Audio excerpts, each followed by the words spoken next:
There are many lists of best movies out there. You could go for a list judged by a panel of professionals, or by lists assembled by critics. But what if you believed in democracy? What if you wanted to see the movies that the people thought were best? Well then, there are many lists online, but there are two that interest me. IMDB, the original, around since 1990, since the beginning of the internet. And Letterboxd, the new, sleek, modern one. So I took these lists, compiled them into data, and programmed it into a visual format, in order to compare the two. I think the most interesting way at looking at these lists is with nationality. Which countries do these movies come from? The issue is that sometimes countries cooperate, and they make a movie together. So when a movie is a co-production between two or more countries, which country does it belong to? I have a very simple solution to that. I decide. So let's check out the countries.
So it's fair to say that IMDb is dominated by American movies.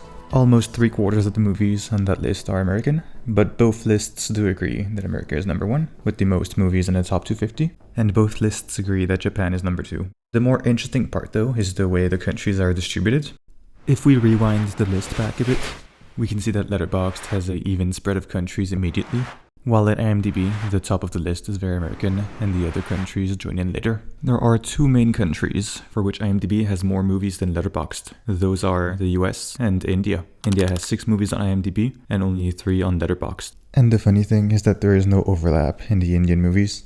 IMDb and Letterboxd disagree on which Indian movies belong in the top 250s. It becomes interesting to see which countries have the most and the least overlap. Both lists completely agree and overlap on South Korea. Both lists have the same 4 South Korean movies in them. They also agree that you should subscribe to my channel. There's also large overlap for Germany. All 4 German movies on IMDb are also in the Letterboxd top 250, but Letterboxd has 2 more.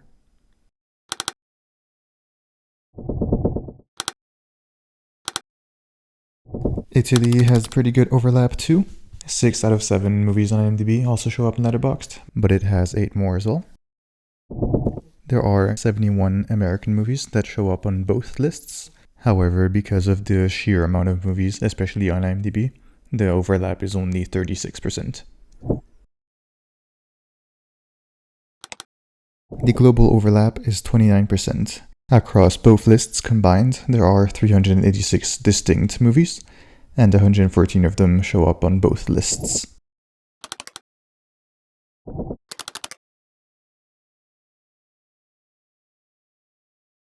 Interestingly, France is the big country on both lists with the least overlap. Half of the French movies on IMDb do not show up on Letterboxd, and 15 out of 19 movies on Letterboxd do not show up on IMDb.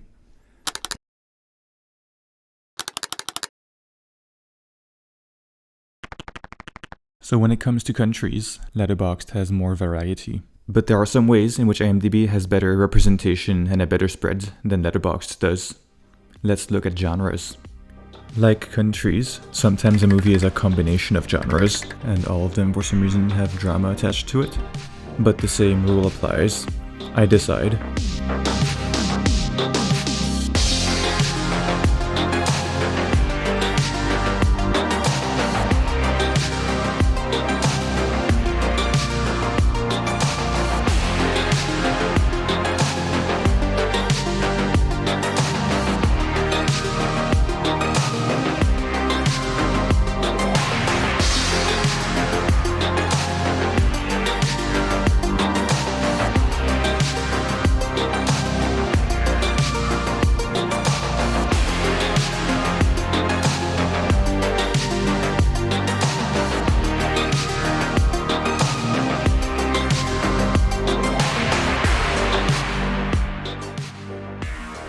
this time it is Letterboxd that has a big dominating sector, drama, while IMDb has a better spread of everything else.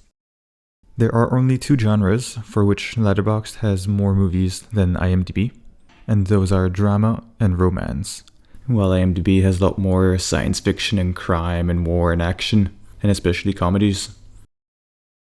Both lists have a similar amount of animation movies, but on Letterboxd the animation movies are mostly Japanese, while on IMDb most of the animations are American. The drama and countries cross over. A lot of the movies that do not overlap between the two lists are a drama on Letterboxd and something else on IMDb. Now let's look at decades.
Okay, so this is a lot clearer.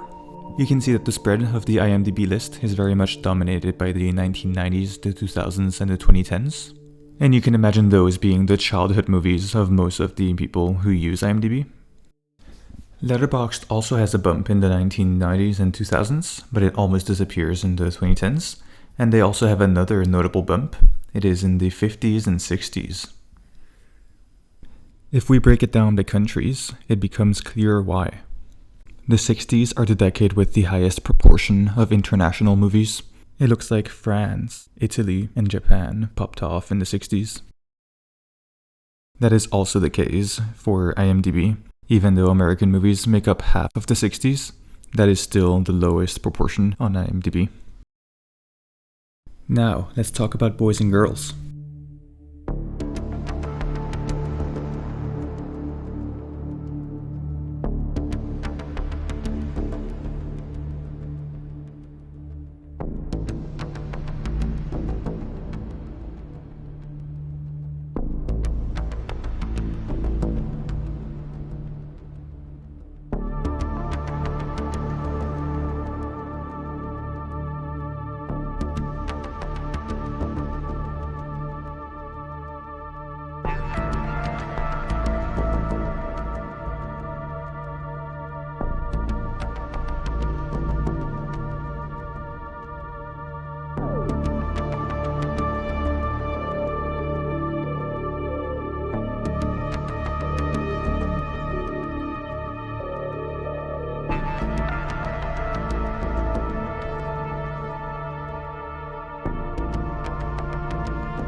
Another small thing is the amount of directors in the list. IMDb has 161 directors represented in the top 250, while Letterboxd has 151. So it looks like on Letterboxd, all the power is concentrated in the hands of an even smaller amount of directors. Another factor is stability. On IMDb, The Shawshank Redemption has been the #1 movie on the list since 2008, while Letterboxd was founded in 2011 and since its founding has had 6 different movies as #1. And it took me so long to make this video that the list that I use is now outdated. So here are the changes. On IMDb, there are 3 new movies. 2 of them took spots 249 and 250. While the third, La Meglio Gioventù, is a bit of a special case, because it is a miniseries that recently got recategorized so that it fits the criteria to be on the list, and it jumped in at position 158.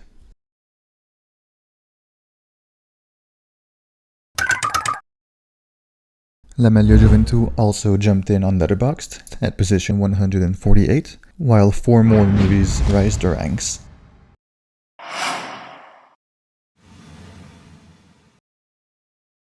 The movies that remain on the list have also been shifting around, climbing or falling. However, once again, IMDb is more stable. Most of the movies have remained in the same spot, and the vast majority have only gone up or down once, switching with the movie above them. Meanwhile, on Letterboxd, the vast majority of movies are moving, and they move by 2, 3, 4, 5, 6 spots. The distribution is very wide. In conclusion, the IMDb list is better because it has Monty Python and the Holy Grail,